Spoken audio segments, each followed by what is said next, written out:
Hi, this is மனிதரம் பேசும் சுனு. நீங்கள் 2 மணி நேரத்துக்கு மேலே ஸ்க்ரீன் யூஸ் பண்ணக்கூடிய ஆளா? அப்போ இந்த வீடியோ உங்களுக்கு தான். வாங்க பார்ப்போம். இன்றைக்கி உலகமே வந்துட்டு ஸ்க்ரீனில் தான் வாழ்ந்துக்கிட்டு இருக்கு. இன்றைக்கி எல்லார் கையிலையுமே மொபைல் ஃபோன், லேப்டாப் எல்லாமே இருக்குது. ஆனால் இதனால் வரக்கூடிய விளைவுகள் யாருக்கு அது தெரியுமா? இன்றைக்கி பெற்றோர்கள் பார்த்திங்கன்னா சின்ன குழந்தைங்களுக்கு டேப் வாங்கி கொடுக்குறது, மொபைல் வாங்கி கொடுக்குறது, லேப்டாப் வாங்கி கொடுக்குறது எல்லாமே வந்துட்டு நல்லா ஹெல்த்தியான இதுன்னு நினச்சிக்கிட்டு இருக்காங்க.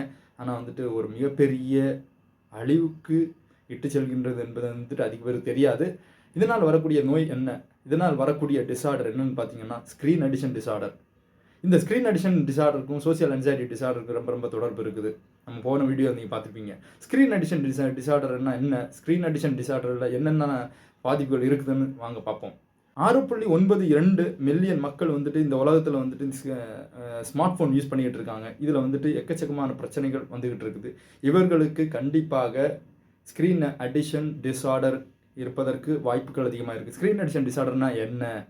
ஒரு ஸ்க்ரீனை, அதாவது எக்ஸசிவாக மோர் தென் 2 ஹவர்ஸ்க்கு மேலே நீங்கள் வந்து ஒரு ஸ்க்ரீனில் இருந்தீங்கன்னா ஸ்க்ரீன் அடிஷன் டிஸார்டர் இருக்கிறதுக்கான வாய்ப்புகள் அதிகமாக இருக்குது. அதோடு கூடிய இன்னொரு ஆஃபரும் கொடுக்குறாங்க, கம்ப்யூட்டர் விஷன் சிண்ட்ரம். என்னன்னு உங்களுக்கு கண்டிப்பாக தெரியும். இந்த ஸ்க்ரீன் அடிஷன் டிஸார்டர் இருக்கவங்களுடைய பிரச்சனைகள்லாம் பார்த்தீங்கன்னா உடல் ரீதியாக அவங்களுடைய கண் வந்து ட்ரையாக இருக்கும், பிளர்டாக இருக்கும், பார்க்கக்கூடிய எல்லாமே ரெண்டாக தெரியும், ஹெட்டேக் அதிகமாக வரும், நெக் பெயின் அதிகமாக வரும். அதிக பேருக்கு இது தெரியாது.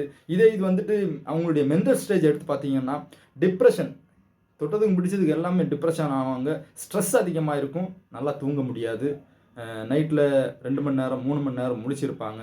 ஏன் 1 மணி நேரம் தான் தூக்கமே வரும், அதுக்கு மேலே வராது. இவங்களுடைய மெயின் காசஸ் அப்படின்னு பார்த்தீங்கன்னா சோசியல் மீடியா அதிகமாக யூஸ் பண்ணுறதுனால, டெக்னாலஜி அதிகமாக யூஸ் பண்ணுறதுனால, அதுக்கப்புறம் இவங்க வந்துட்டு சோசியலைஸ்டு வாழ்க்கை வாழாததுனால, இவங்ககிட்ட நீங்கள் வந்துட்டு அதிகமாக இந்த செல்ஃபோனில் நீங்கள் சேட் பண்ணிங்கன்னா ரொம்ப அதிகமாக சேட் பண்ணுவாங்க. அதே இது ரியல் லைஃப்பில் நீங்கள் வந்துட்டு அவங்ககிட்ட சேட் பண்ண விரும்புனீங்கன்னா அவங்க வந்துட்டு ஒரு வார்த்தை கூட அவங்ககிட்ட பேச விரும்ப மாட்டாங்க.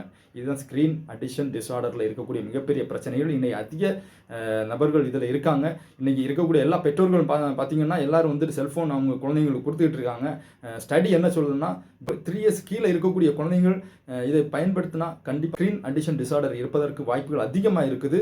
சரி, இதுலேருந்து எப்படி வெளியே வர்றதுக்கு வழிகள் இருக்குதா? கண்டிப்பாக இருக்குது. AOA, அதாவது அமெரிக்கன் ஆப்டோமெட்ரிக் அசோசியேஷன் என்ன சொல்லுதுன்னா 20-20-20 ரூல் ஆர் 20-20-20 மெத்தட். அதாவது 20 செகண்ட்ஸ் பிரேக் எடுத்துக்கோங்க. 20 மினிட்ஸ் ஒரு பொருளை பாருங்கள், அதே பொருளை 20 feet அவே ஃப்ரம் இந்த பொருளில் இருந்து பாருங்கள். இதுதான் அவங்க பயன்படுத்தக்கூடிய ஒரு மெத்தடாலஜி. இதுலேருந்து வெளியே வர்றதுக்கு CBT, mindfulness therapy, family therapy, psycho education, group therapy, individual therapy, individual counselling, இதெல்லாம் ஃபாலோ பண்ணிங்கன்னா கண்டிப்பாக வெளியே வரலாம். ஸோ ஸ்க்ரீன் அடிஷன் டிஸார்டர் என்னன்னு புரிஞ்சிருக்கும். So what is your response about this? Thank you.